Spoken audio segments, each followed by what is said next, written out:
Quick question. How many potential games does a World Series consist of? 7. Everybody knows that. Win 4 out of 7, you're a champion. It's baked into the sport. Except 4 separate times, Major League Baseball looked at that rule and said, nah, let's make it 9. 2 extra games, 2 extra chances for the wrong team to sneak through. And all 4 times, it blew up in their face. One of these series is tangled up in the biggest scandal in sports history. Another one is connected to the only player death ever caused by an on-field incident. And by the end of this video, you'll know exactly why baseball buried this format and never touched it again. I'm Nick Dwyer, here for the 10th inning, talking about the failed 9-game formats for baseball's World Series. But let's rewind. This all didn't start in 1903. The idea actually floated around a full decade earlier in 1893 when 2 National League teams pitched the idea of the league's top 2 clubs meeting at season's end. Nothing came of that. By 1901, baseball had a real problem though. A brand new league, the American League, had shown up and started raiding National League rosters for talent. The NL was furious. 2 years of open war between the leagues. Then in 1903, a truce. And to prove the upstart AL could actually hang with the older NL, the 2 league champions agreed to a best-of-9 exhibition. The Boston Americans versus the Pittsburgh Pirates. Nothing official, no league-wide agreement to even play a World Series every year. This was a one-off experiment. Pittsburgh punched first, 7-3. NL fans started celebrating early. But Boston answered with a shutout in Game 2. Pittsburgh took the next 2 in tight games and suddenly stood 2 games away from proving the National League's dominance. Then, Boston flipped a switch. Game 5, 10 runs across 2 innings. Game 6, another win, tied at 3 apiece. Pittsburgh's ace, DeChan Phillippe, had been nearly unhittable in the whole series, but in Game 7, he finally cracked. Boston took it 7-3. They were now 1 win away from the title.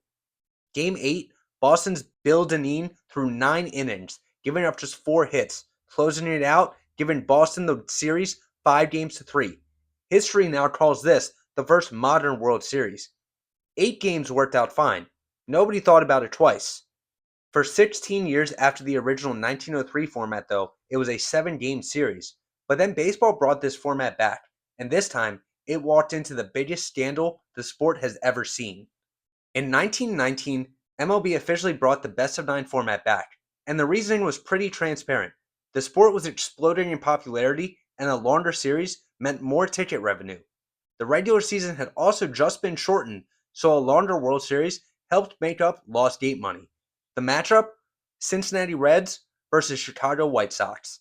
You already know where this is going. Cincinnati jumped out to a 2-0 series lead, and in hindsight, that's exactly when the fix may have already been in. This is the Black Sox Scandal. Members of the White Sox paid by gamblers to intentionally throw the series. Chicago did win Game 3, then Cincinnati shut them out in Games 4 and 5, a 4-1 series lead, and the series looked completely over. But here's where this one gets genuinely bizarre. Reports say that players hadn't actually been paid what they were promised, so in Game 6 and Game 7, allegedly playing straight, the White Sox clawed back to make a 4-3 game series, 1 win away from forcing a Game 9. And that's when, according to reports, the gamblers changed tactics. Not money this time, threats, against the players' families. Chicago lost Game 8, 10-5. Cincinnati took the title, 5-3. The second 9-game World Series that only actually needed 8 games. The fallout was massive. The scandal nearly killed professional baseball's credibility, and directly because of it, MLB created a position that still exists today. The first commissioner of baseball, Kennesaw Mountain Landis. So, you would think after a scandal that catastrophic, baseball would rethink the extra games format that helped create the incentive for it in the first place. But they didn't. Not yet. In fact, they were about to do it again, and this one has a tragedy behind it you may have never heard of. Still trying to rebuild the sport's reputation, MLB ran it back one more time. The Cleveland Indians versus the Brooklyn Robins in 1920. Cleveland took Game 1 3-1. Brooklyn answered with 2 straight to grab the series lead. Then Cleveland caught fire. Game 4, they win. Game 5, they blow the doors off, 8-1. And that single game made history 3 separate times. The first ever World Series triple play, the first Grand Slam, and the first home run hit by a pitcher. Not the same player, but all in one afternoon. That combination has never happened in a World Series game since. Game 6 was a nail-biter. Cleveland wins 1-0 despite committing 3 errors of their own. Game 7, they finish it, 3-0. Series over, 5-2, Cleveland. But there's a heavier layer here. Cleveland dedicated this win to teammate Ray Chapman, who had died earlier that season after being hit by a pitch. He's still, to this day, the only player death directly caused by an on-field incident in MLB history. For the second year running, a Game 9 was possible, but for the second year running, it never happened. And attendance actually climbed as the series went on, peaking at over 27,000 for Game 7. 3 best-of-9 series down, 2 of the times 8 games got it done. This most recent time, 7 games got the job done.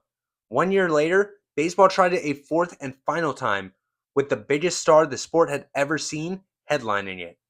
One more shot at 9 games, 1921, and this one had real star power. A young Babe Ruth leading the New York Yankees against the New York Giants and Frankie Frisch.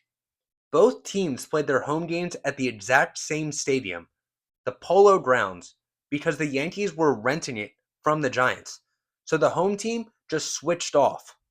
The Yankees took the first 2 games 3-0 each, then the Giants blew them out in Game 3, 13-5, the highest attended game of the entire series. In that game, Ruth slid into third and injured his arm. He kept playing though. Game 4, Ruth hit his only home run of the series, but the Giants still won, tied it up. Yankees took Game 5, they were now up 3-2 in the series, and this was their series to lose.